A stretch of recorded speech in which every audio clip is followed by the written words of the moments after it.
하나님 말씀 보도록 하겠습니다. 오늘의 말씀은 히브리서 13장 10절로부터 12절까지 말씀. 히브리서 13장 10절로부터 12절까지 말씀 함께 합독하시도록 하겠습니다. 시작. 우리에게 제단이 있는데 그 위에 있는 제물은 장막에서 섬기는 자들이 이 제단에서 먹을 권이 없나니 이는 죄를 위한 짐승의 피는 대제사장이 가지고 성소에 들어가고 그 육체는 영문 밖에서 불사름이니라. 아멘. 그러므로 예수도 자기 피로써 백성을 거룩하게 하려고 성문 밖에서 고난을 받으셨느니라. 아멘. 할렐루야. 네, 오늘도 지난주 히브리서 13장 우리 10절로부터 12절의 말씀을 통해서 번제단의 두 번째 시간을 한번 가져보려고 합니다. 지난주의 말씀에 번제단의 첫 번째 시간을 가졌을 때 성막에 관한 부분을 전체적으로 한번 생각을 해봤습니다. 여러분 다시 한번 점검해 보기를 원합니다. 하나님 우리에게 성막이라는 선물을 두 번째 주셨다고 그랬죠. 이스라엘 백성을 광야의 교회로 보내주시고 가장 먼저 주신 선물이 사도행전 7장 38절의 말씀은 생명의 도 하나님의 말씀 10계명을 선물로 주셨다. 그리고 두 번째는 사도행전 7장 44절의 말씀에 성막을 선물로 주셨다. 그럼 왜 성막을 선물로 주셨을까라는 부분입니다. 그때 이 성막을 통해서 우리는 배울 때 그 네 가지를 기억해 보자고 그랬어요. 이 성막을 통해서 배울 때 가장 먼저는 하나님의 나라를 무엇인가를 알려주고자 함이구나. 그러면서 성막을 통해 보면서 이게 하나님 나라의 실체다라는 거죠. 왜? 히브리서 8장 5절의 말씀에 보면은 이 땅에 있는 성막은 어디에 있던 것이다? 영의 세계인 하늘에 있던 것이다. 그래서 이 성막을 하늘에 있는 성막의 모형이요 그림자라고 그랬어요. 그러니까 성막은 눈에 보이는 육신의 것이 아니라 이미 영의 세계, 즉 하나님 나라에 있던 그 실체다. 그래서 에덴 동산을 하나님 나라 실체라는 예를 들면서 많이 설명을 하죠. 그리고 두 번째로서는 이 성막은 뭐냐? 출애굽기 25장 8절 말씀을 중심을 통해서 하나님이 우리와 함께 하신다는 것을 증명하는 실체다. 그러니까 이스라엘 백성의 성막을 보여주는 것은 하나님의 눈에 안 보인단 말이에요. 안 보이는 영이신 하나님이 우리와 함께하고 있다는 것을 증명해 주는 거예요. 그러니까 이스라엘 백성은 항상 이 성막을 중심으로 보여져 있죠. 동서남북, 동서남북에 세지파 12지파가 똘똘똘 뭉쳐 있죠. 그리고 항상 앞서갈 때도 구름기둥이 움직이면 성막이 가장 앞서갑니다. 그리고 백성들은 그 뒤를 따라가죠. 그러니까 이스라엘 백성들의 모든 신앙의 핵심은 성막이에요. 그 성막을 할 때 그때 하나님이 지금 함께 하시는 거예요.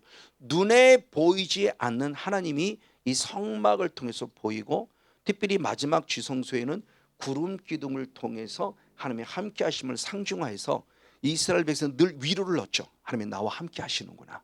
하나님이 나와 함께 하시는구나. 하나님이 나와 함께 하시는구나. 그래서 성막을 볼 때마다 보고 두고 배울 때마다 내 안에 이제 우리 몸이 성전이라 그랬어요. 내 안에 지금 함께 계시구나. 주님이 나와 함께 하시는 그런 임마누엘의 은혜를 누리게 될 것이고, 세 번째 모습은 성막은 결국 뭐냐? 저 문부터 시작해서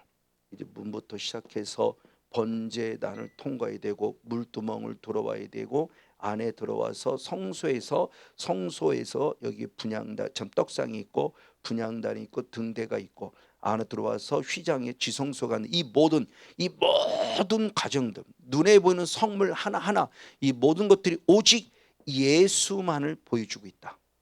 그래서 우리는 예수만을 만나야 된다는 거죠.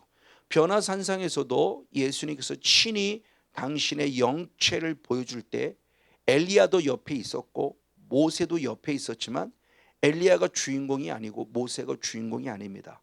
그들은 어느 순간 사라져버리고 오직 예수만 보였던 거죠. 바로 성막을 통해서 저 시작부터 마지막 지성소에 이르는 이 모든 과정이 오직 예수만을 가르쳐주고 있구나. 그러니까 저와 여러분은 성막을 통해서 다른 걸 보면 안 되고 오직 예수. 이게 예수님이구나. 여기서 예수님이 보이는구나. 이게 예수님이라고 보고 듣고 배우는 거죠. 이제 그를 통해서 우리가 지금 보고 듣고 배우는 과정들이고, 마지막 네 번째는 성막을 통해서 우리 무엇을 알려주느냐? 예배. 그렇죠. 구원의 문을 들어와서 번제단에서는 어떻게 예배를 드리는 거고, 물도면에서는 어떻게 예배를 드리는 거고, 성소에서는 분향단과 떡상 등을 어떻게 예배를 드리는 거, 마지막 지성소에서는 어떻게 예배를 드리는가라고 하는 부분이죠. 바로 그런 부분들을 발견해야 한다. 바로 이것입니다. 그래서 우리들의 모습에서 이제 성막이라는 개념을 통해서 이 개념이 확실히 잡혀지면서 공부를 해야 그것이 로고스로만 됨이 아니라 레마로 될 때, 성막의 이런 영적 의미를 내게 적용시킬 수 있는 거죠. 바로 이런 모습들을 봅니다. 그런데 자, 이제 영이라는 세계에 들어가서 이제 예수님이 이 땅에 오시면서부터 이제는 성막은 단순히 눈에 보이는 성막으로만 끝남이 아니라 솔로몬을 통해서 성전이 되었다가 드디어 신약 시대로서 교회가 되어진 거죠. 그러면서 예수님이 친히 말씀할 때 이 성전을 뭐라고 하는지, 이제는 건물이 아니라고 그랬습니다. 그래서 요한복음 2장 21절 말씀에 예수님의 몸이 이제는 성전이다.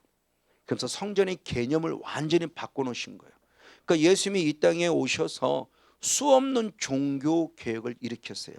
안식일의 개념부터 시작해서 예배의 개념, 모든 것들의 모습을 통해서 완전히 바꾸어 놓으셨어요. 그러면서 성전이라는 개념도 확실히 바꿔놨어요. 이제는 건물이 아니라는 겁니다. 반드시 예수님의 몸이 성전인 거예요. 그러면서 예수님의 이 몸 안에 우리는 그 지체라고 그랬죠.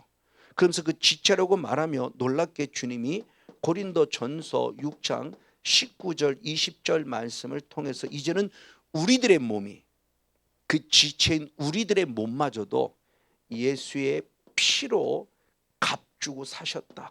그래서 이제는 우리들마저도 주님이 무엇으로 만들었다? 성전으로 만들어서 누가 거하고 계신다? 성령님. 그래서 우리들의 몸이 성령님이 거하시는 거룩한 전인 줄 알지 못하느냐라고 말하면서 이제는 너희 몸으로 하나님께 영광. 그때 이 몸은, 예수님의 이 몸이나 이제 우리들의 몸은 사르크스라는 육신의 몸, 이 흙으로 만든 이 몸을 말하는 게 아니라고 그랬습니다. 소마라는 원어예요. 그 원어는 우리의 인격을 말합니다. 지정의가 있는 인격. 그러니까 우리의 인격을 다해서 이 몸을 성전을 만들어 주셨기 때문에 우리 역시 하나님을, 삼위일체 하나님을 인격적으로 만나야 돼요. 우리의 지와 정과 의를 다한 하나님을 인격적으로 만날 때만이 내 삶이 바꾸어지고 변화가 돼요. 생각이 달라지고요, 언어가 달라지고요, 삶이 달라져요. 부족하지만 이 주의 중에 조금이나마 그 인격적인 하나님을 만나서 누리고 있는 거예요. 그리고 12년째 부지런히 이 사명 감당하고 있고요. 저도 제가 이렇게 바뀌라고는 생각을 못했어요. 정말 하나님만이 하시는 유일한 일이라는 겁니다. 바로 이 몸을 거룩한 성령의 전. 그러면서 이제는 주님이 성전이 되었다라고 끝나지 않는다고 하는 부분입니다. 그러니까 성막을 통해서 가르쳐 주고자 하는 의미가 뭐냐는 겁니다. 이렇게 성전이 되었기 때문에, 성막이 되었기 때문이 아니라는 거예요. 그래서 지난 수요일 날도 제 11편 복음이 전해졌고, 예수님이 이 땅에 오신 목적을 말하면서 어느 권사님이 전화가 왔어요. 그러면서 구원 얻었잖아요. 과거형이잖아요. 구원 얻었잖아요. 구원 얻은 거로 끝나면 되는 거 아니지 않습니까? 근데 왜 목사님은 구원에 이르도록 자라야 된다, 왜 구원에 이르러야 한다면서 계속 말씀하십니까? 라는 부분 속에서 아주 구체적인 말씀을 드렸어요. 그때 나중에 하고 깨달았긴 했어요. 자, 이겁니다. 성전이 되었습니다. 그럼 성전이 된 것으로 끝나냐? 아니더라는 거죠. 성경은 절대 왜? 예수님도 이 땅에 처음에 오실 때는, 이미 말씀을 드렸습니다만, 처음에 오실 때는 구원자로 오셨어요. 그러나 다시 오실 재림의 예수, 우리를 구원에 이르게 하게 오셨어요. 예수님마저도. 그럼 우리들의 신앙도 구원에 이르는 신앙을 가져야만 구원에 이르게 하게 오시는 예수님을 인격적으로 만날 수 있는, 재림하신 예수님을 만날 수 있다는 거죠. 바로 그 모습에서 사도 바울이 귀한 고백을 했으니 에베소서 2장 21절 22절 한번 두 절 말씀을 같이 한번 읽어보도록 하겠습니다. 같이 한번 읽습니다. 시작. 그의 안에서 건물마다 서로 연결하여 주 안에서 성전이 되어 가고 그랬습니다. 성전이 된 우리를 향해서 성전이 되어 가라 이겁니다. 자, 우리나라 말로 표현은 되어 가라예요. 근데 원어는 아욱산어입니다. 아욱산어 원어는 뭐냐? 자라라예요. 자라라. 성전이 되었으니 성전으로 자라가라. 그러면 비인격적인 요소 또는 생명이 없는 이 건물 보고 되어가라 자라가라 말할 이유가 없죠. 생명이 있는 것에만 자라가라는 말이 통하고 되어가라는 말이 통하죠. 그러니까 저 성전은 이제는 건물이 아니라는 겁니다.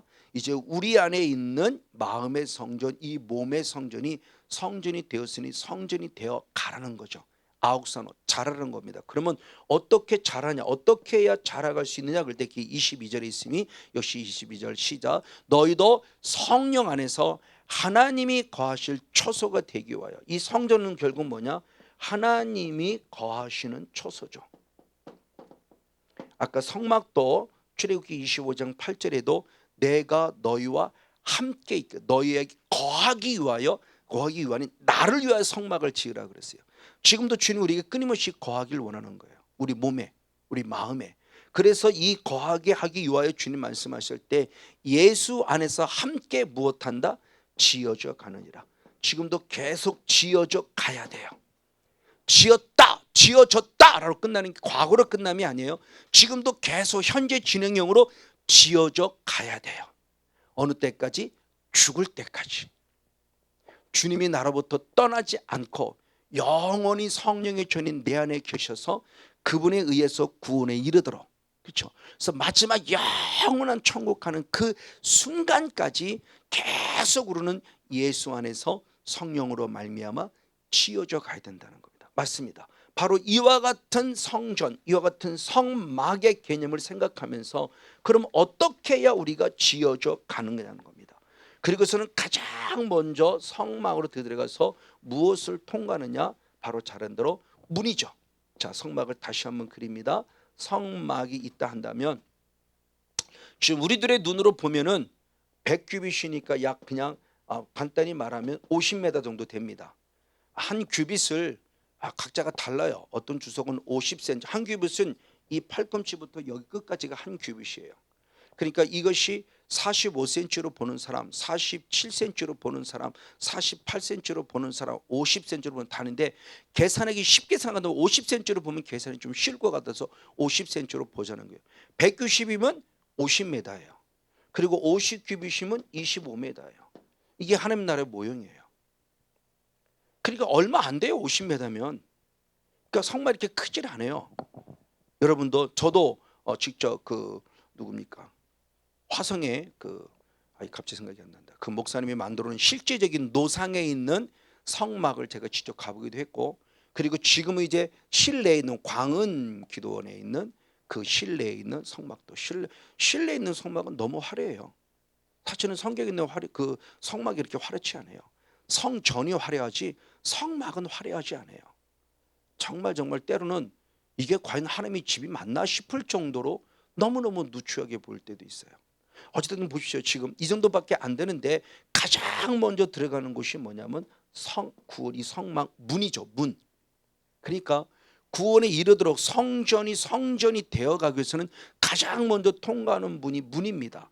이 문에 대해서 요한복음 10장 7절 말씀을 이미 우리가 살펴봤기 때문에 간단하게 먹으면 내가 이 문이다 그랬죠. 예수님이 곧 문이라고 그랬어요. 그러면서 예수님의 문으로만 들어가야만이 10장 9절에 말씀할 때 뭐냐? 여기에 무엇이 있다? 구원이 있다고 그랬어요.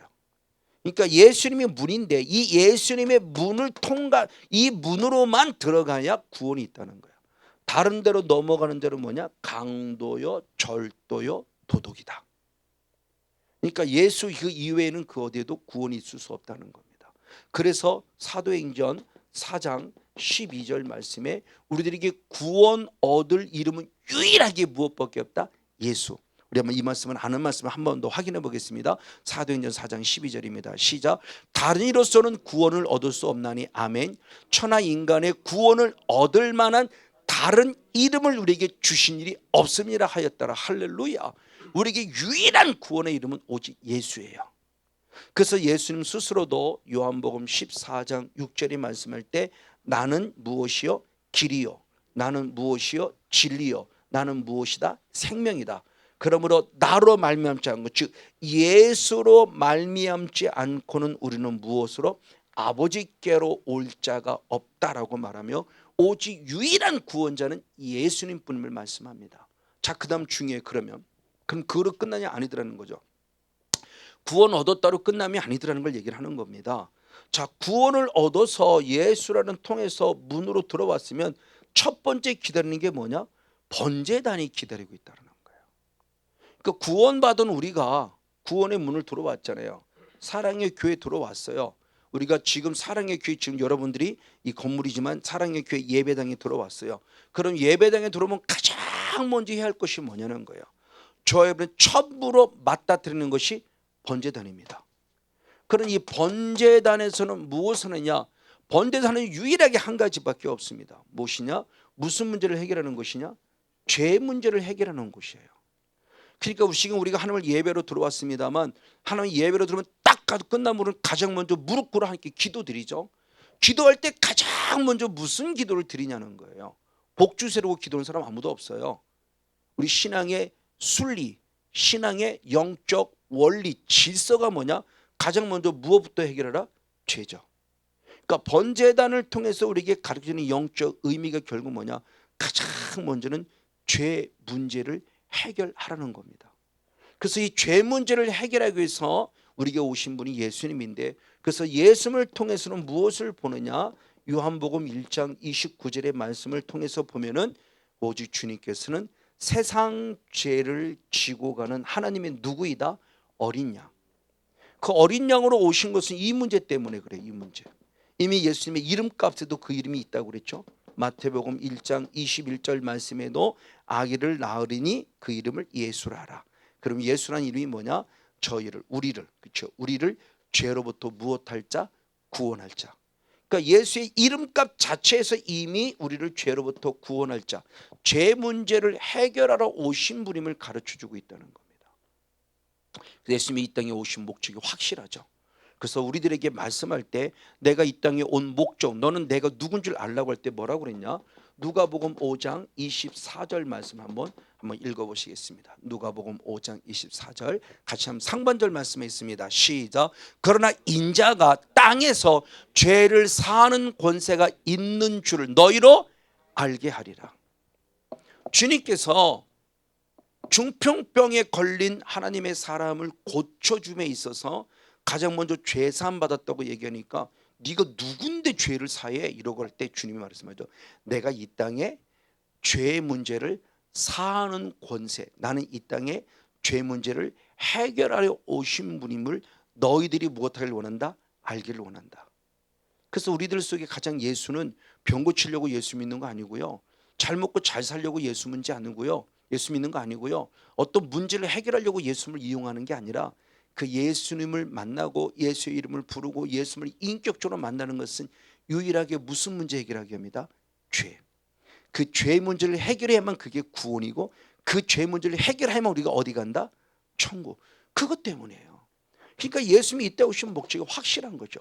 그 예수님이 이 땅에 오셔서 죄의 문제를 해결해서 결국 십자가를 통해서 그 일을 이루신 거죠.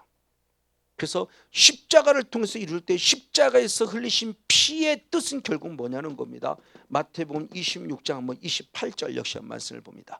마태복음 26장 28절 시작. 이것은 죄 사함을 얻게 하려고 아멘. 많은 사람을 위하여 흘리는 바 나의 피 곧 무엇이다? 언약의 피.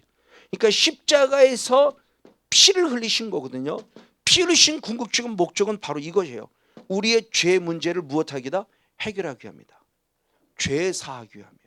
그래서 요한 1서 1장 7절 말씀에도 하반절 말씀은 보면 오직 예수의 무엇으로만 피로만 우리가 무엇해 줄 수 있다? 깨끗해 줄 수 있다. 그러니까 영적 원리를 너무너무 정확하게 잘 알려주는 겁니다. 그러니까 저희들이 번제단을 처음에 딱 맞닥뜨리면 다른 것 없어요. 아버지 잘못했어요.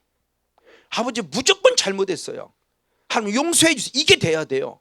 번제단을 보고도 전혀 잘못한 게 없다 한다면 보통 문제가 아니죠. 이 사람들이 누굽니까? 바리새인들이죠. 바리새인들은 자기 죄가 하나도 없어요. 그러니까 이 세례를 받을 이유가 없는 거예요. 세례요한이 왔는데 세례를 주는데 세례를 구경하러 왔지 세례를 받을 이유가 없어요. 왜? 나는 죄진 게 없어요. 일주일에 2번씩 금식하고요. 저들 창기들과 같이 저 세리들과 같이 돈 떼먹거나 몸 팔고 그런 죄를 범하지 않으니까 자기는 떳떳해야 죄를 하나도 안 지었다고 생각하고 있다고요. 그러니까 여기서 문제가 있어요. 그럼 예수가 필요 없어요. 예수님은 죄인이기 때문에 우리가 예수가 필요하죠. 그렇지 않으면 예수 필요 없어요. 당당히 천국 가면 되는데 뭐로 예수를 필요해요. 뭐로 예수를 믿고 뭐로 여기 와서 예배드리고 뭐로 여기서 헌금 내고 그럽니까? 돈만 아깝지 시간만 아깝지. 죄 문제 때문에 그러는 건데 그분의 모습을 잃어버리고 살아가니까 이런 문제가 생기는 거예요. 그러면 이 죄 문제를 해결하기 위해서 분명히 예수님께서 우리에게 오셔서 예수님이 모든 것을 해결해 놓으셨어요. 십자가로서. 그렇죠? 그럼 이건 예수님이 해결해 놓으신 거예요. 예수님이 십자가 지심으로 해결해 놓으신 거예요. 그럼 이걸 내 것으로 만들어야 되죠. 이게 적용이죠. 예수님이 그렇게 했어 이거로 끝나는 게 아니에요. 예수님 했어라고 마음으로 믿고 그냥 했어 그거로 끝나는 게 아니라 그걸 이제는 내 거화 시켜야 되는데 십자가의 은혜를 내 것으로 삼아서 그 피의 능력이 내 머리부터 발이 실제로 흐르고 뿌리고 바르고 덮는 은혜를 입으려면은 그런 내 입장에서는 무엇을 해야 되냐는 거죠. 그게 바로 회개입니다. 십자가의 은혜를 피의 능력을 내 것으로 만들려면 우리들의 입장 속에서는 철저한 회개, 이걸 다른 말로 표현하면 자백 또는 자보이라고 표현되어 있습니다. 자, 대표적인 말씀이 우리 신약에서 요한 1서 1장 한번 9절 한 절 말씀을 같이 한번 보겠습니다. 요한 1서 1장 9절 네, 한 목소리로 같이 한번 읽겠습니다. 시작. 만일 우리가 우리 죄를 자백하면 저는 미쁘시고 의로우사 우리 죄를 사하시며 모든 불의에서를 무엇하게 하신다? 깨끗게 하실 것이라. 할렐루야. 우리 죄를 무엇할 때? 자백할 때 주님은 내 죄를 사하시고 우리를 모든 불의에서 깨끗게 하신다고 그랬어요. 자, 이걸 시편 기자는 어떻게 표현했는가? 시편 32편 5절 역시 한번 한 절 말씀 읽겠습니다. 시편 30편 5절 시작. 내가 이르기를 내 허물을 여호와께 무엇하리라? 자복하리라 자백하리라 하고 주께 내 죄를 아뢰고 내 죄를 숨기지 아니하였더니 곧 주께서 나의 죄악을 사하셨다. 자, 그러면서 자백을 좀 더 구체화시켰어요. 자백을 구체화했을 때 내 죄를 하나님께 아뢰다, 인정했다요. 하나님 맞습니다. 음란의 죄를 졌습니다. 시기했습니다. 미워했습니다. 질투했습니다. 원망했습니다. 불평했습니다. 불만했습니다. 살인죄를 범했습니다. 수없는 죄들을 인정하는 거예요. 왜? 성령께서는 저와 여러분의 죄를 지금 계속 책망하시면서 깨닫게 하고 있으니까. 맞아요 주님, 그 죄를 내가 범했네요. 맞아요 주님, 그 죄를 내가 범했니까 이거예요. 그리고 또 하나 자백의 중요한 얘기를 했어요. 내 죄를 무엇하지 않는다? 숨기지 아니한다. 숨기는 건 자백이 아니라는 거죠. 만약 예를 들어 주님이 10가지를 알려줬는데 9가지는 잘못했다고 그러고 1가지를 숨겨놨어요. 이건 자백이 아니라는 거죠. 그러니까 구약은 철저히 더 자백에 대한 부분을 강화시켰어요. 자, 우리들의 모습에서 하나님 맞습니다, 잘못했습니다 다 시인하고 인정하는데 1가지를 숨겼어요. 만약 예를 들어 내가 실제로 살인죄를 졌어요. 그리고 경찰서 가서 말 그대로 자술서를 씁니다. 자술서를 쓰는데 9가지는 다 잘못해놓고 결정적인 1가지를 숨겼어요. 결정적인 1가지. 그래서 판사가 정상 참작을 하려고 나에게 형량을 줄여주려고 하는 판인데 마지막 결정적으로 숨은 1가지가 어떤 증거가 딱 하고 나타났어요. 그럼 판사가 정상 참작을 하려고 마음 먹다가 생각을 딱 바꿔버리고 이거 고약한 놈이네, 이거 진짜 나쁜 놈이네, 그 하나마저 인정했으면 우리가 정상 참작을 하는데 그 결정적으로 그 1가지를 끝까지 숨기다가 결국 들통나고 발견된 거예요. 하나님도 똑같아요. 하나님은 10가지를 다 알고 있기 때문에 10가지를 계속 책망하시는데 9가지는 기가 막히게 회복하면서 하나님 잘못해서 정말 그러면서 그 1가지는 끝까지 내면서 이거 숨기고 있어요. 하나님은 아시는데, 하나님은 알고 계시는데, 아담과 하와가 지금 어디에 숨어 있는 걸 알고 있는데 내가 숨기고 있으면 주님이 모를 것처럼 착각하고 끝까지 숨기고 있다는 겁니다. 그러면 안 된다는 거죠. 그래서 내 죄를 아뢰고 숨기지 아니할 때 드디어 주님께서 내 죄악을 사하셨다. 바로 이겁니다. 그래서 우리 입장 속에서 하나님의 앞에 나아가 번제단 앞에 무릎 꿇을 때 그 어떤 것도 숨길 수 없어요. 맞아요. 드러나지 않을 것이 없다고 그랬어요. 아무것도 숨길 수 없기에 주님이 가르쳐 주실 때마다 솔직하게 인정하고 아버지 맞습니다. 그것이 내 죄입니다라고 말하며 철저히 용서를 구하는 자백의 은혜가 필요하다. 바로 이것이 우리가 번제단에서 해야 할 일의 모습을 상기해 봅니다. 맞습니다. 자, 그러면 이 성경에서 기록하고 있는 이 번제단 조금 더 우리가 한번 구체적으로 볼 그냥 일반적인 개념을 지금 이제 자백의 개념을 말씀을 드렸다면 이 번제단에서 어떻게 죄 문제가 해결되는 것은 영적인 원리를 기록하고 있어요. 그냥 무조건 잘못했습니다가 아니더라는 겁니다. 그냥 무조건 잘못했어요 끝나는 게 아니고 그럼 이걸 빨리 우리에게 적용시켜야 되겠죠.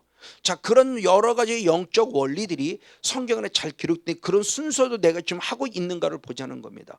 가장 먼저는 우리가 분명히 죄 문제를 해결했는데 누구를 통해서 죄 문제가 해결되냐고 했을 때 하나님 앞에 나올 때 무엇이 없는 흠이 없는 것이 필요해요.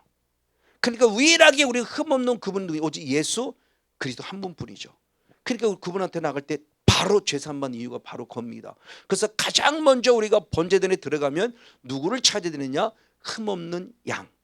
그래서 내가 구원의 문을 들어감에 있어서 죄 문제 해결할 때 데리고 갈 것이 뭘 데리고 가냐? 흠없는 거.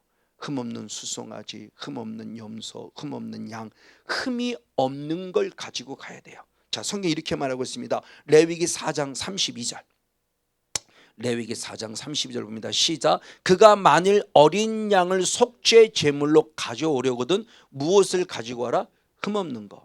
내가 성목사 내가 구원의 문을 통과하여 번제단 앞에 나오려고 하거든 가장 먼저는 흠이 없는 양을 가지고 와라요. 자, 그리고 흠이 없는 양을 가지고 왔으면 그로 끝나지 않고 그 다음에 흠이 없는 양을 이제 제상 앞에 놓고 어떻게 해야 내 죄가 사함받으시냐는 겁니다. 역시 말씀을 때 레위기 16장 21절. 레위기 16장 21절 시작. 아론은 두 손으로 산 염소의 머리에 안수하여 이스라엘 자손의 모든 불의와 그 범한 모든 죄를 무엇하고 고하고 그 죄를 염소의 머리에 두어 미리 정한 사람에게 맡겨 광야로 보낼지니 아멘. 자, 흠없는 양이 있습니다. 이 양에게 무엇을 하느냐 중요합니다. 무엇하라? 안수하라. 자, 이거죠. 성건용 목사가 지금 양을 가지고 왔고 여기 제상이 있어요. 지금 제상에 성건용 목사가 말합니다. 제상님, 제가 사실은 음란의 죄를 졌어요. 정말 용서받고 싶습니다. 그랬더니 이 제상이 그렇습니까? 알았습니다. 하나님 이 시간 성건용 목사가 음란의 죄를 지었고 그 음란의 죄를 용서받기 원하여 지금 세상죄를 지고는 어린 양을 가지고 왔습니다.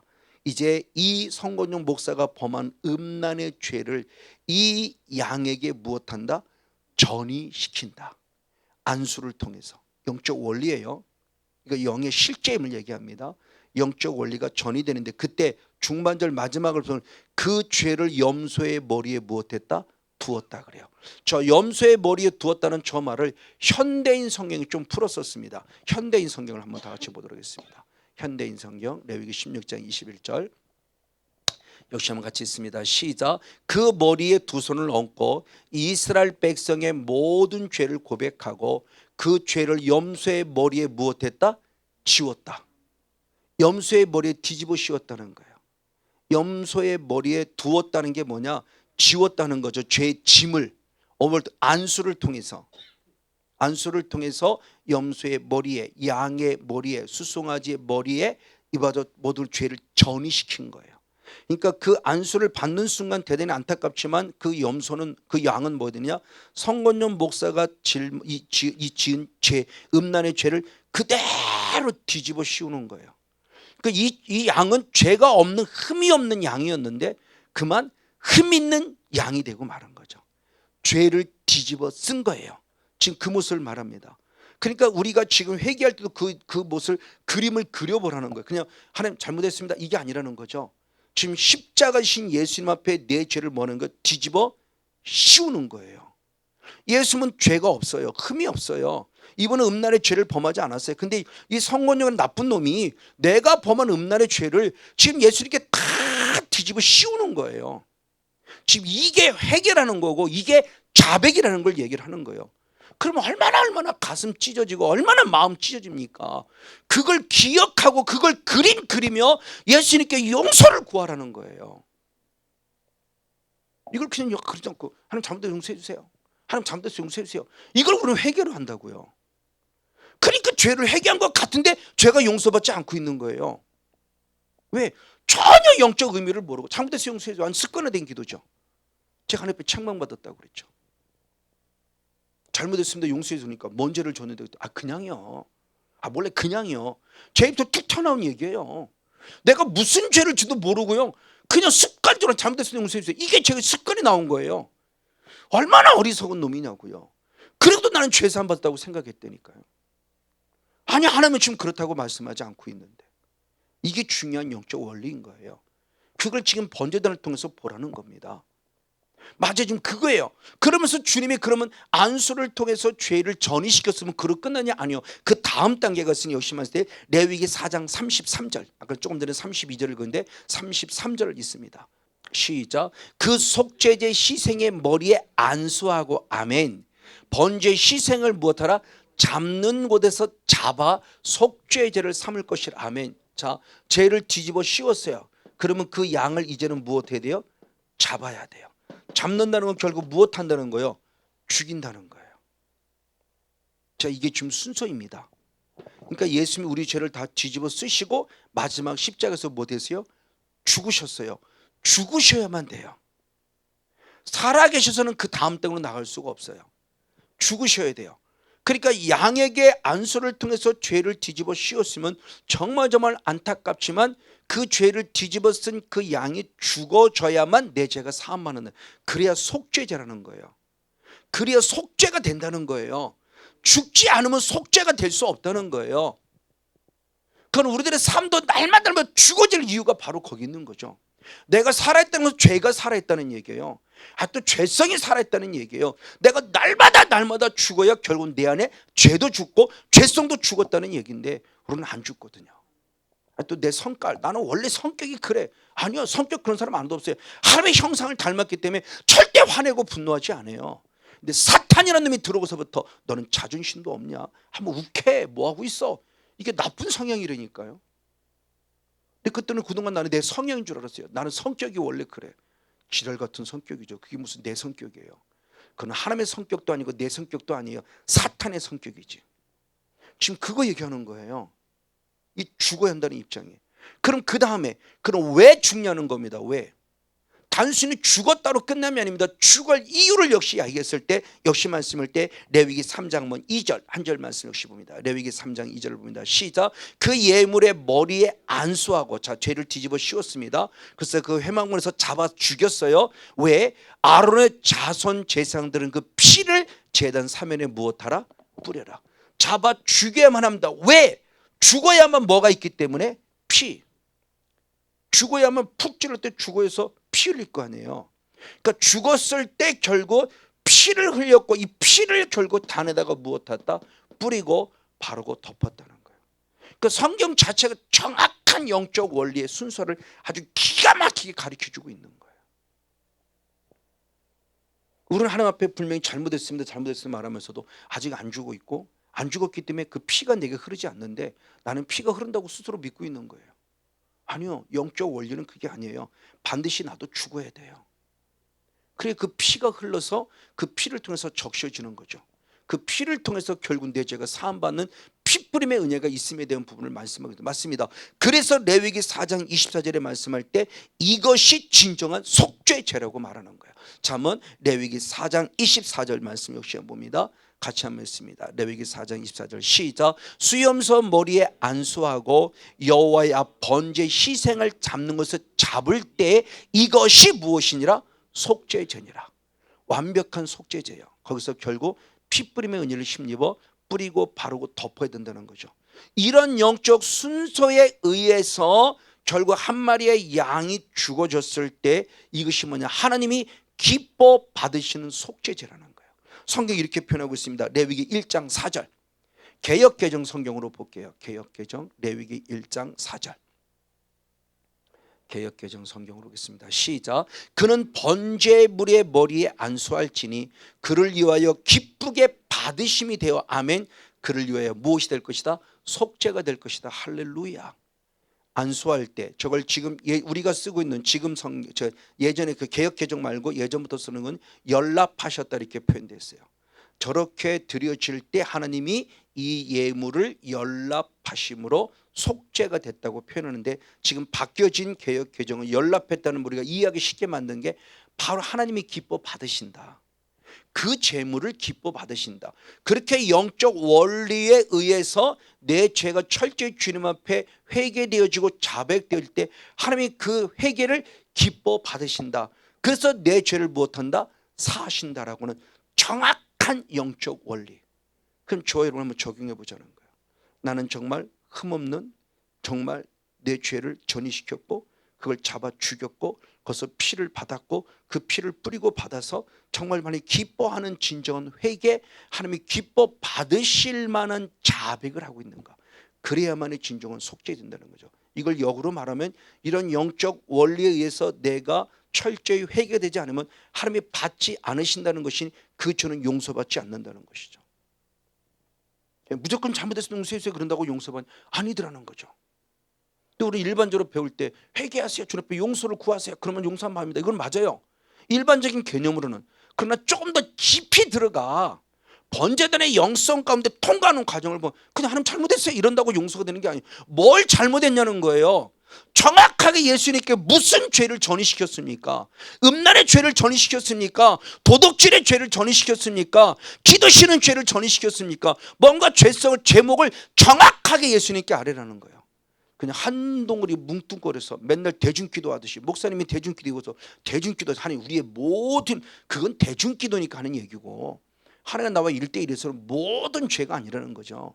구체적이어야 되는 거예요. 실제적이어야 되는 거예요.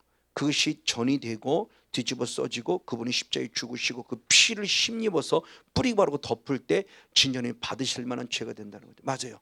그래서 이 말씀을 예수님이 적용시키면 결국 예수님이 잘한 대로 베드로전서 1장 19절에 그렇게 표현됐죠.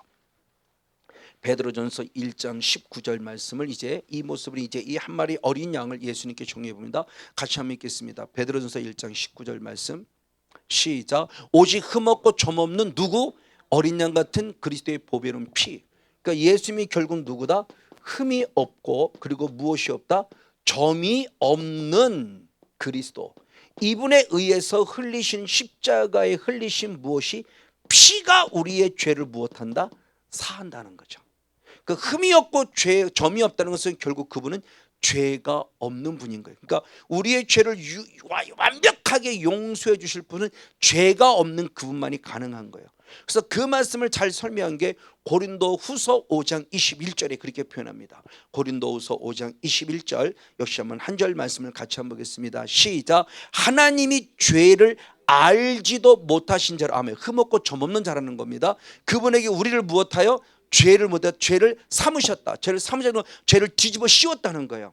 죄를 뒤집어 씌운 것은 우리를 하여금 저희 안에 하나님의 의가 되게 하기 위함이에요. 그러니까 나라는 죄인인 나, 그리고 의인인 예수님, 나가 있고 예수님이 있으면 내 죄를 주님 앞에 뒤집어 씌움으로 주님은 누가 됩니까?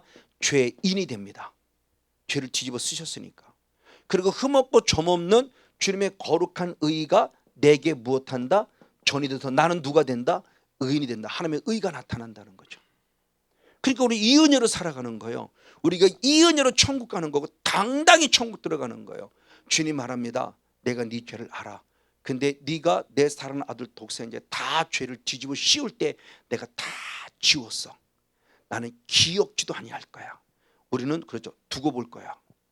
그러거든요. 3번까지 참았다. 한 번 더 용서를 조금 더 두고 볼 거야. 인간의 기준은 두고 봐요.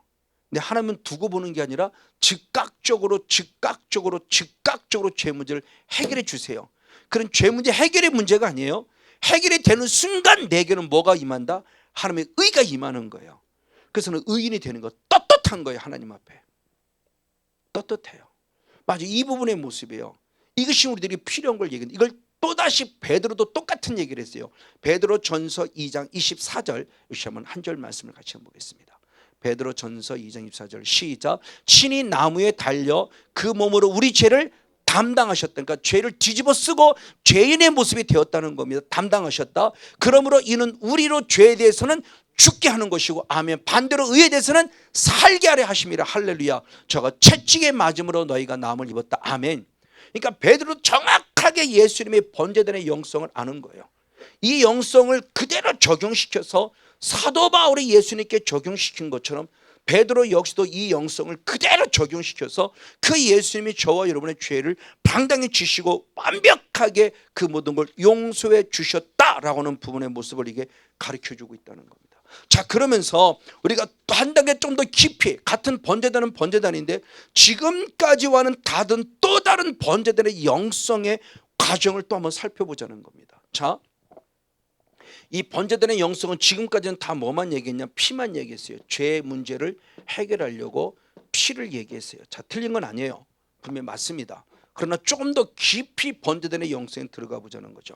그래서 대표적으로 출애굽기 29장 그리고 레위기 4장, 레위기 4장도 특별히 1절로부터 12절까지 13절로부터 21절까지, 출애굽기 29장은 제사장들 중심으로는 속죄 죄를 말하고 있는 것이고, 레위기 4장도 속죄 죄를 말하는데 1절로부터 12절까지는 제사장, 출애굽기 29장은 다 제사장이고, 레위기 4장에 들어와도 속죄 죄인데 1절로부터 12절까지는 제사장, 그리고 13절부터 21절까지는 백성들의 죄가 어떻게 속해지는가, 어떻게 용서를 받는가, 1절부터 12절은 제사장들이 어떻게 용서를 받는가, 출애굽기 29장은 어떻게 제사장들이 어떻게 역시 용서를 받는가라고는 이 번제단의 영성을 조금 더 구체화시켰어요.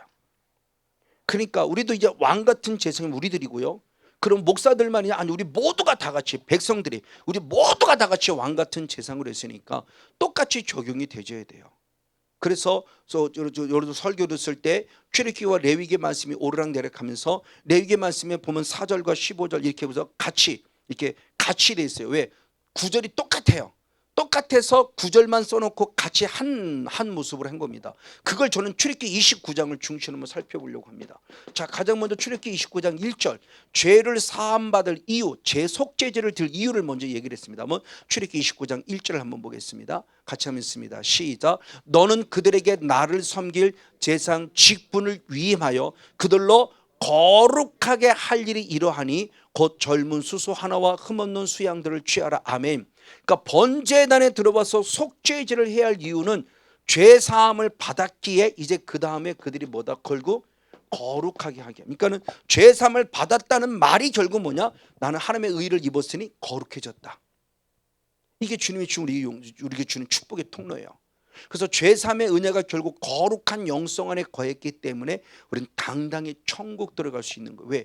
주님 말씀하기를 레위기 11장 44절 45절의 말씀에도 내가 거룩하니 너희도 거룩하라 하셨거든요. 그럼 거룩이 뭐냐? 어떤 삶 자체의 거룩의 삶도 있지만 그 삶이 거룩하기 전에 먼저 죄 문제가 해결되면 거룩해지는 거예요. 그러니까 제사장들이 거룩해지기 위해서, 백성들이 거룩해지기 위해서 속죄제를 드리라는 거죠. 그럼 속죄는 제사는 결국 어떻게 되느냐? 가장 먼저 29장 10절의 말씀에 영적인 순서가 기록되어 있습니다. 자, 출애굽기 29장 10절 말씀을 먼저 봅니다. 역시 같이 있습니다. 시작. 너는 숫송아지를 회막 앞으로 끌어오고 아론과 그 아들들은 송아지 머리에 무엇하라? 안수하라. 그렇죠. 그럼 아까 앞에 본 일반적인 원리와 같은 거죠. 가장 먼저 무엇하라? 안수하라. 안수는 왜 하는 겁니까? 죄를 무엇하게 하며 전이하게, 뒤집어 씌우기 위해서. 레위기 4장의 말씀도 똑같은 말씀인 거예요. 여러분 꼭 그 설교문 한번 살펴보시기 바라겠고, 그래서 죄 문제를 해결해서 먼저 내 죄를 송아지의 머리에 지금 전이시키는 겁니다. 하나님 성건용이라는 사람이 음란의 죄를 지었습니다. 용서해 주라고 말하며 이 죄가 그 소의 머리에, 양의 머리에, 염소의 머리에 뒤집어 씌워지는 거예요. 그럼 그것으로 아니요. 그 다음 단계가 바로 출애굽기 29장 11절. 출애굽기 29장 11절 말씀이십니다. 시작. 너는 회막문 여호와 앞에서 그 송아지를 무엇하라? 잡아라. 죄를 뒤집어 씌웠으니 이제 무엇하라? 잡아라죠. 잡아라는 거 아까도 무엇하는 거? 죽이는 거죠. 그리고 왜 잡느냐? 12절 말씀 역시 봅니다. 12절 출애굽기 29장 12절 말씀 역시 같이 보겠습니다. 시작. 그 피를 내 손가락으로 단뿔들에 바르고 그 피 전부를 단 밑에 쏟기 합니다. 아멘. 잡아서 결국 무엇을 흘렸으니? 피를 흘렸으니 이 풀을 바로 번제단 앞에 뿌리고 바르고 덮으라는 거예요. 그러니까 영적인 순서가 너무너무 정확한 거잖아요. 자, 그러면 이제 우리가 그동안 아까도 앞에 살펴봤지만 그동안 우리가 가지고 있는 전통적인 우리 신앙의 개념은 다 여기서 끝났단 말이에요. 여기서 틀린 건 아니에요. 분명히 피를 통해서도 앞전에도 말씀을 나눴지만 속죄라고 표현하고 있어요. 자, 그러나 하나님은 또 다른 관점에 좀 더 깊이 들어갔을 때 진정한 속죄제를 말하는 속죄 속에서는 단순히 피로만 끝나면 그 다음 단계가 있었다는 거예요. 그 다음 단계가 뭐냐? 출애굽기 29장 14절의 말씀 봅니다. 오늘 출애굽기 29장 14절 말씀을 같이 한번 읽겠습니다. 시작. 그 숫소의 고기와 가죽과 똥은 짐 밖에서 무엇하라? 불사르라. 이것이 무엇이다? 속죄제다. 자, 지금까지는 레위기 말씀을 보니까 피를 통해서 속죄가 된다고 앞에 살펴봤는데 진정한 속죄제가 되려면 무엇가 있었냐? 불을 통해서 무엇을 태워버렸다? 똥덩어리. 그러니까 양을 죽였어요. 그래서 피를 흘렸어요. 하나님께 드려야 될 고기도 있지만 버려야 될 것이 있더라는 거죠. 내 삶이 하나님께 드려야 할 부분도 있지만 내 안에서 버려질 것이 있는 거예요. 내게 남아있는 영적 찌꺼기, 내게 저와 여러분 안에, 여러분은 모르지만 하나님 볼 때 똥덩어리가 있어요. 주님이 보고 싶지 않은 똥덩어리들이 있는데 그걸 빨리빨리 성령의 불로 태워 없애라는 거죠. 그래야 무엇이다? 속죄죄니라요. 자, 그러면 백성들의 적용대로 똑같이 보자는 겁니다. 아까 레위기 4장 마지막 끝절 21절 13절 21절은 백성들에게 적용되는 건데 백성들도 똑같아요. 제사장만이 아니라. 자, 레위기 4장 21절 말씀도 시작. 그는 그 숫송아지를 짐 밖으로 가져다가 첫 번 숫송아지를 사람같이, 그 첫 번 숫송아지는 그 제사장들 말씀에서, 자, 그렇게 되었던 것처럼 같이 무엇하니? 살을 찌니. 이는 누구다? 회중의 무엇이다? 속죄이다. 그러니까 제사장들만이 아니라 백성들, 회중, 백성들이 역시 하나님 앞에 속죄를 받는 속죄다 그러면서 반드시 불을 통해서 태워야 할 것들이 있다는 거예요. 그럴 때 이 불로 사르다 그럴 때 이때 사용하는 원어가 사라프라는 원어예요. 사라프라는 원어. 자, 우리는 똑같이 다음 주도 한 번 더 나누겠지만 다음 주도 불이 한 번 더 나와요. 번제단에서. 근데 그때 사용하는 불과 지금 사용하는 불이 달라요. 우리는 똑같이 불로 사르다로 해석이 됐어요. 우리나라 말로는. 근데 원어는 완전히 달라요. 사라프라는 불이 있고 다음 주에 또 사용하는 다른 카타라는 원어가 쓰이는 불이 있어요. 완벽하게 달라요. 자, 그걸 이제 말씀하는 부분입니다. 피로만 끝남이 아니라 피가 있었으면 그 다음 단계가 또 필요했다는 거예요. 이것이 구약에서 말씀하고 있는 것이고 이것이 신약에 우리 지금 오늘 시대에 적용해 보니까 이게 성령 사역이구나. 그걸 몰랐구나. 이 성령, 인격적인 성령을 만나서 그 다음 단계가 처리되는 게 너무너무 중요한 건데 그걸 모르고 살았구나 하는 걸 이제서 깨닫는 거죠. 그 피. 그러니까 우리 전통신학은 피로만 끝나요. 그 불이 나오는 거는 그냥 불 태웠다. 그냥 지식으로만 받는 거예요. 지식으로만. 내게 적용시키지 않고 그럼 그 불이 지금 내게는 어떤 거지 이렇게 적용시키지 않고 그냥 불 태웠구나. 그냥 이렇게만 이해를 되니까 별로 마음이 와닿지 않았는데 영의 세계를 알고 다시 이 말씀을 읽으니까 이게 눈에 확 들어오는 거죠. 불로 태웠어. 이게 뭐지? 불로 태웠다고? 이거지? 이게 뭐지? 이게 뭐 이제 깨달아지는 거예요. 불로 태웠다는 말이 어떤 말씀을 하고자 하는 의도인가를 알게 됐다는 거죠. 맞습니다. 그때 사용했던 그 단어의 모습이 사라프라는 단어를 가지고 있다는 겁니다. 근데 이것이 뭐냐? 거룩한 하나님의 명령이에요. 어떤 사람에게만 어떠한 순간에가 아니라 누구든지 모든 사람이 아까 회중이라는 것처럼 모든 사람이 적용해야 될 거룩한 명령이에요. 그래서 레위기 8장 17절 말씀을 한번 보겠습니다. 레위기 8장 17절 한번 같이 있습니다. 시작. 그 숫송아지 곧 가죽과 고기와 똥은 짐 밖에 불사르듯 살아픕니다. 여호와께서 모세에게 무엇한 것 같더라? 명령. 하나님의 거룩한 명령이에요. 해도 되고 안 해도 되는 선택이 아니라 반드시 해야만 되는 바로 필수라는 거예요. 명령. 하나님의 명령을 불순종하는 것은 그러니까 피만 있으면 되죠. 무슨 예수님 하나님 뭐 또 꼭 불이 있어야 돼요. 이렇게 따지면 크고 다친다는 거예요. 이건 주님의 명령이기 때문에 피가 있으면 반드시 따라붙는 불이 있어야 된다는 거죠. 피 따로 불 따로가 아니라 피와 불이 같이 가야 된다는 거예요. 지금요. 자, 그럼 중요해요. 왜 불이 필요하냐는 겁니다. 다시 말하기 그말 전에 그러면 저 태워야 할 것들이 결국 뭐냐 그럴 때 우리가 대표로 이해하고 싶은 게 똥덩어리거든요. 대표로 이해하는 게 똥덩어리. 그러면 도대체 똥덩어리가 뭐길래 자꾸 하나님은 이걸 버리라고 그럴까? 이걸 왜 태워 없애라고 할까? 똥덩어리라는 것은 이건 결국은 저와 여러분이 남아있는 영적 찌꺼기죠. 죄성이에요. 죄성. 가장 먼저는 죄성이에요. 그래서 제가 수없이 강조하지만 죄를 지었는데 죄를 짓는 것은 요한일서 3장 8절의 말씀은 누구에서 죄를 짓는다? 마귀에서 죄를 짓는다. 마귀에 의해서 죄를 지었을 때 마귀는 그런 성원의 모습을 왜 죄짓게 하느냐? 죄를 지음으로 누구에게 속하게 하게 합니다. 자기 마귀에게 속하게 해서 죄를 짓는다는 거예요. 그러니까 성목사가 만약 예를 들어 음란의 죄를 졌다 그러면 음란의 죄만 문제가 아니라 결국 내 안은 누가 합법적으로 들어온 거냐? 음란의 영이 들어와서 제자리에 잡고 있다는 거예요. 그렇죠? 다윗에게도 음란의 영이 들어와 있는 거죠.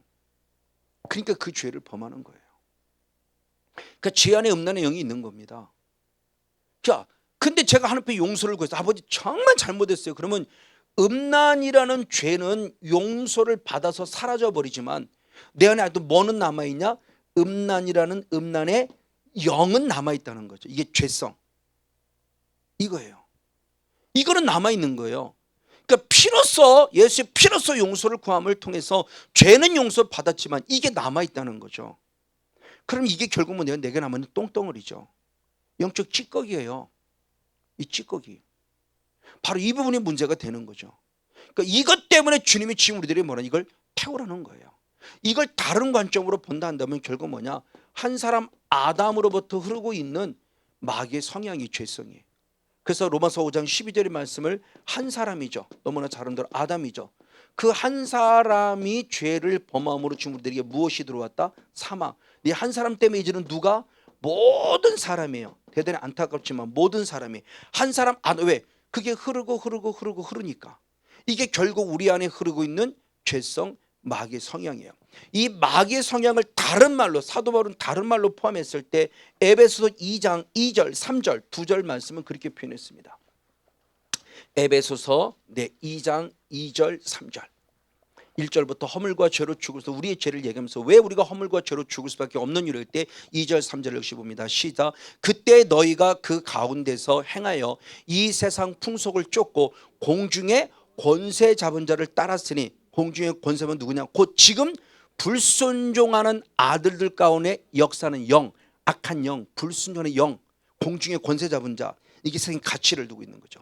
그래서 나는 누구냐? 전에는 우리도 다 그 가운데서 똑같이 우리의 육체의 욕심을 따라 지내며 육체의 마음에 원하는 것을 하여 다른 일과 같이 누구다 본질상 진노의 자식이 된 거예요. 그렇죠? 그래서 내게 남아있는 죄성은 결국 무엇이냐? 마귀의 성향이에요. 죄짓게 만드는 마귀의 성향. 이걸 똑같은 말을 달하면 나는 본질상 누구다? 진노의 자식이 되었다는 거죠. 진노의 자식은 결국 마귀의 자식이 된 거예요. 왜? 계속 죄 속에 살아 있으니까. 이 말을 다른 말로 한 게 에베소 4장 22절의 말씀에 유혹의 욕심을 따라 구습을 쫓는 무엇을 버려라? 옛사람. 그렇죠? 골로새 3장 9절 말씀에도 옛사람을 벗어버려라. 옛사람. 그러니까 저와 여러분 남아있는 죄는 용서받았지만 영의 세계에 들어가 보니까 남아있는 죄성이 있는데 그 남아있는 죄성이 결국 마귀의 성향이요. 그것이 결국 본질상 진노의 자식의 성향이요. 그것이 결국 저와 여러분 남아있는 옛사람의 성향이에요. 그래서 사도 바울은 지금 그걸 표현한 거죠. 옛사람. 맞습니다. 바로 이거예요. 그러니까 이것의 존재를 처리하라는 거예요. 이걸 똥덩어리로 보는 거 지금요. 이거를. 이 똥덩어리 남아있는 이 죄성 이걸 처리해야 되는 이걸 그동안 처리 안 한 거죠. 왜? 피로만 끝났으니까. 피로만 다 돼. 잘못되면 수 있어. 이것만 다 된다고 그동안 우리는 너무나 그렇게 가르침 받았으니까. 저도 이혼했기 전에 그렇게 얘기를 했었고요. 철저히 얘기를 했었고요. 그도 나름대로 그래도 나름대로 부족하지만 회개한다고 회개했기 주님이 저기 주신 은혜가 있겠지만 지금 생각하니까 너무 아쉬운 거예요. 쉽게 말하면 50% 정도밖에 나머지 50%를 채우지 못한 거죠. 죄는 용서받았지만 계속 죄성은 남아있으니까 나는 지속적이고 반복적이고 계속적으로 뭐를 범하냐? 죄. 근데 그 지속성, 계속성, 반복성 이게 결국 뭐냐? 나중에는 습관적인 죄가 되고 습관적인 죄가 결국 뭐냐? 그게 결국 자범죄가 고범죄가 되고 마는 거예요. 그러니까 정말 중요한 영적인 요소예요. 그 옛사람. 이것들을 그럼 어떻게 해야 되느냐는 거죠. 방금 얘기한 대로 하면 에베소 4장 22절 3절 말씀을 같이 한번 읽겠습니다. 에베소 4장 22절 같이 한번 읽습니다. 시작. 너희는 유혹의 욕심을 따라 썩어져가는 구습을 쫓는 옛사람을 어떻게 하라? 벗어버려라. 벗어버려라. 자, 이거예요. 자, 그러면서 옛사람의 벗어버린 이 모습을 성경 사도는 좀 더 여러 모습으로 구체적으로 말을 했어요. 대표적인 말씀을 몇 가지 한번 보도록 하겠습니다. 자, 우리는 로마서 13장 12절 말씀. 로마서 13장 12절 말씀 같이 한번 읽습니다. 시작. 밤이 깊고 낮이 가까웠으니 그러므로 우리가 어둠의 일을 벗고 빛의 것을 입자되 어둠의 일 그랬습니다. 그러니까 옛사람 이 진노의 성이 마귀의 성향에 어떻게 나타내냐? 어둠의 일이라고 표현했어요. 어둠의 일. 이것이 결국 우리에게 실제적으로 드러난 이름을 얘기를 하는 겁니다. 그리고 히브리서 12장 1절. 히브리서 12장 1절 역시 같이 한번 읽습니다. 시작. 이러므로 우리에게 구름같이 둘러싼 허다한 증인들이 있으니 아멘. 모든 무거운 것과 얽매기 쉬운 죄를 벗어버려라. 이게 결국 뭔지 어둠의 일이 중요한 얘기를 했어요. 얽매기 쉬운 뭐예요? 죄. 이 죄가 우리를 못한다고 얽매게 만들어요. 참수하게 만들고 묶이게 만들고 우리 꼼짝달싹 못하게 만드는데 얽매기 쉽게 만드는 거예요. 이 죄가. 그러니까 죄를 한번 지면 사탄에게 딱 사로잡힌다는 거죠. 너 그때도 그랬잖아. 너 이거 딱 까발린다. 너 이거 목사님한테 알게 한다. 그럼 겁먹죠. 그럼 매이는 거 그때부터. 너 이거 해 그러면 못해 그러면 너 지난번도 했잖아. 너 이거 다 폭로해버려. 너 네 아내한테 얘기해. 이게 큰일이죠. 우스운 얘기지만 몇 년 전에 꽤 됐죠. 어떤 사람이 나름대로 유명인 그리고 돈도 준 사람한테 나는 당신의 과거를 알고 있다. 어디로 계좌를 보내라고 그러고 계좌를 그래서 편지를 보냈는데 놀랍게도 어떤 몇몇 사람들이 그 계좌에 돈을 보냈대요. 캥기는 거 있는 거지. 그거예요. 똑같아. 그게 얽매기 쉬운 거예요. 자꾸 매이는 거예요. 나중에는 그것이 좀 더 지나면 나중에는 담대해지죠. 이제는 매이지 않아요. 이건 양심이 화인 맞은 거죠. 양심이 화인 맞은.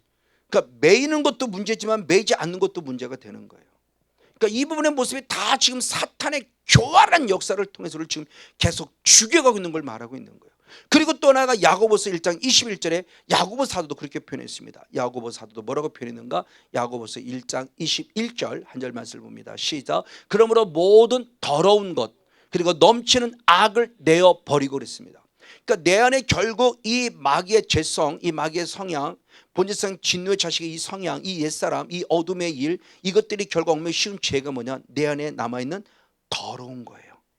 악의 악. 그래서 빨리빨리 더러운 걸 벗어버리라는 거예요. 내어던져 버리라는 겁니다. 맞습니다. 그럼 이제 벗어버리라고 했는데 이 벗어버리는 게 우리가 옷처럼 쉽게 톡톡 딱 벗고 새 옷을 딱 입는 거 그렇게 하면 얼마나 좋아요. 그게 아니니까 문제가 되는 거예요. 그러니까 내가 옛사람을 벗어버리고 십자가에서 버려지는 게 아니더라는 거죠. 맨날 말로는 죽어야지 안 죽어지는 것처럼 이게 안 되더라는 거죠. 왜? 이거 영이라는 옷이니까. 이거 영이라는 세계에서 말하는 거니까 영이라는 것을 통하지는 문제를 해결할 수 없는 거예요. 바로 이 부분입니다. 그러면 옛사람 그치죠. 죄성을 벗어버리려면 이게 바로 영적 싸움인데 본질상 진노의 자식에 남은 이 마귀의 성향 이 옛사람, 이 어둠의 일, 이 얽매기 쉬운 죄 바로 이런 더러운 이 모든 것들을 벗어버리면 어떻게 되느냐? 영이에요. 영. 하나밖에 없습니다. 오직 무엇이냐? 성령님을 받아야만 가능해요. 왜? 성령님으로만 악한 걸 이기니까. 그러니까 성령님이 아니고는 이길 수 없는 거예요. 성건영 목사가 죄와 싸워 이길 때 죄와 이기는 모습이 내 힘으로 싸우고 있어요. 저도 쓰러지고 넘었던 자인데 그나마 성령, 인격적인 성령님 안에서 저를 바꾸어 가시는 거죠. 그럼 완벽하냐? 아직도 완벽하지 않죠. 저도 완벽하지 않아요. 완벽해져 가는 과정이죠. 조금 더 나아지는 과정이죠. 누구도 이 땅에서 완벽할 수 없어요. 절대는 하나님만이 절대지 우리는 절대가 될 수 없어요. 우리는 상대적일 뿐이에요. 그렇지만 상대적이라도 조용규 목사님이 갖는 영성과 성건영 목사가 갖는 영성은 차이가 왜? 영성 자체가 다르니까. 그러니까 상대적일 뿐이에요. 근데 상대적을 갖고 괜히 그 사람을 비교하면서 내가 잘났다고 그만할 리도 없고 그 사람과 비교하면서 나는 못났어 그러고 좌절하고 낙망할 필요 없어요. 내게 맞는 만큼만 가면 되는 거죠. 바로 그 모습 가운데서 지금 더럽고 추한 것들이 철저히 될 때 성령으로만 가능하다는 겁니다. 그러면 수없이 강조했지만 그러면 도대체 어떻게 할 때 성령을 받냐는 거죠. 그럼 성령으로 해야 되는데 그 성령님을 인격적으로 만나고 그 성령님을 통해서 영의 일을 하려고 그러면 우리는 철저한 뭐밖에 없다? 회개예요. 그래서 수없이 강조하는 겁니다. 자, 번제단의 영성이 회개인데 이 회개의 영성을 통해서 계속 나아가서는 끊임없는 회개가 필요해. 이미 지난주에 말씀을 드렸죠. 피가 번제단에만 있는 것이 아니라 향단에도 피가 있고요, 휘장에 피가 있고요, 속죄수에 피가 있으니 이 성막 안에도 4번의 피가 필요해요. 그러니까 이 피가 얼마나 많이 중요한 건지 계속적인 회개가 필요하다는 거죠. 그래야 계속 성령을 입어서 또 성령 받을 때 성령 또 죄를 깨닫고 또 회개하고 또 회개도 구원이 되도록 자라가는 모습 가운데 계속 회개 필요한, 바로 이 회개로만 내가 성령을 받을 수 있다는 거죠. 그래서 사도행전 2장 38절 말씀에 이스라엘 백성들이 베드로의 설교를 듣고 어찌할 거니까 회개하라. 그러면 무엇 받을 것이요? 죄 사함 받을 것이요. 죄 사함 받을 때 무엇을 선물로 받으리라? 성령을 선물로 받으리라는 거죠. 맞아요. 이 성령을 선물로 받을 때 그때부터는 이게 실제적인 영적 싸움이 되는 거죠. 그런 영적 싸움을 싸운 대표적인 인물이 디모데후서 4장 7절에 사도 바울의 고백을 통해서 볼 수 있습니다. 디모데후서 4장 7절 한번 한 절 말씀을 같이 한번 보겠습니다. 시작. 내가 선한 싸움을 싸우고, 아멘. 저게 영적 싸움이라고 그랬죠. 아고니 조마이, 나의 달려갈 길을 마치고 믿음을 지키는 길이에요. 그러니까 영적 싸움이 단순히, 이제는 처음에는 영적 싸움이 병 고침 받는데 필요했었고 문제 해결하는데 필요했었어요. 어린아이 때는. 그러나 좀 더 영적인 깊이가 깊어졌으니 이제는 그 단순히 병 고침 받는 끝남이 아니라 이 영적 싸움을 싸울 이유는 분명히 믿음 때문에, 이걸 다시 말하면 구원 때문에. 그러니까 믿음을 지킨 이유는 구원 때문이죠. 그래서 8절의 말씀에 면류관 때문이라고 분명히 고백하죠. 바울도 면류관 때문에 내가 영적 싸움을 싸워서 믿음을 지켰다는 거예요. 구원 때문에. 그래서 이제는 우리가 구원을 위한 영적 싸움을 싸우라는 말을 수없이 말씀하고, 제가 구티비도 7편에 제 7편 읽어볼 때 7편이 그 제목이 구원을 위한 영적 싸움으로 말씀을 전한 거예요. 이제는 조금 더 우리가 인격적인 성령님 안에서 영적 싸움의 강도와 영적 싸움의 어떤 주관들을 좀 바꿔봐야 된다는 거죠. 단순히 문제 해결 받기 위함이 아니라는 건 맞습니다. 바로 이런 싸움이 결국 뭐냐? 그럼 사탄아 떠나가, 이것뿐만이 아니라 이 영적 싸움이 결국 뭐냐? 죄와 싸워 이기는 것이에요. 그래서 예수님 하나님께서도 죄 짓고 싶어하는 가인에게 그렇게 표현했죠. 창세기 4장 7절 한 절 말씀을 같이 봅니다. 창세기 4장 7절 같이 있습니다. 시작. 내가 선을 행하면 어찌 낯을 들지 못하겠느냐? 선을 행치 아니하면 죄가 문에 엎드리니라. 죄의 손은 내게 있으나 너는 죄를 무엇하라? 다스리라. 하나님은 정확하게 봤어요. 가인에게 아벨 동생을 죽이고 싶은 마음을 이미 꿰뚫어 보신 거예요, 성령께서. 그래서 죄 짓지 마 그러는 거죠. 그래서 죄의 소원, 동생을 죽이고 싶어하는 죄의 손은 내게 있으나, 그건 악한 사탄이 주는 감동이겠죠. 그렇죠? 하나님이 주는 감동이 아니라, 그럼 하나님이 주는 감동은 이런 손이 내게 있으나 너는 그 손을 합법적으로 끌지 말고 그 죄를 무엇하라? 다스리라. 할렐루야. 그러니까 동생을 죽이고 싶은 마음이 내 안에 있지만 그걸 통치하고 다스리는 거죠. 끊어내라는 겁니다. 싫어! 동생은 하나님이 사랑하는 아들이야. 나는 동생을 죽일 수 없어라고 끊어내야 되는데 이 가인은 끌어내지 못했죠. 왜? 그걸 합법적으로 인정해드렸어요. 그래서 사탄에 의해서 결국 죽었어요. 그걸 어디서 느냐? 요한 1서 3장 11절에 사도 요한이 그 설명을 해요. 영의 세계를. 그래서 가인은 악한 자에게 속해서 결국 동생을 죽였다. 그 악한 자는 사탄을 말하는 거죠. 이게 너무너무 중요한 얘기예요. 그러니까 구약에서 다 설명하지 못한 육의 것들을 신약에 와서 영적으로 해석을 해주고 있는 거죠. 악한 자에게 속했기 때문에, 즉 사탄에게 속했기 때문에 동생을 죽인 거다. 그래서 하나님께서는 가인아, 죄의 손이 내게 있는 거 안다. 그래 너는 죄를 다스려라는 거예요. 이게 영적 싸움인 거예요. 사탄아 떠나가면 영적 싸움이 아니라 죄를 끊어내고 죄와 싸워 이기는 것이 실제적인 영적 싸움이에요. 이 사명을 감당한 누구냐? 사도 바울이에요. 그래서 사도 바울 스스로 뭐라고 고백했는가? 빌립보서 3장 6절로부터 보면 자기는 유대인 중에 유대인이고 바리새인 중에 바리새인이고 자기는 이스라엘 백성 중에 백성 중이고 자기는 율법의 탑을 걸었고 그래서 모든 완벽한 삶을 살았다는 거예요. 근데 빌립보 3장 8절에 중요한 고백을 했습니다. 한번 빌립보 3장 6절로부터 한번 8절까지 말씀을 보겠습니다.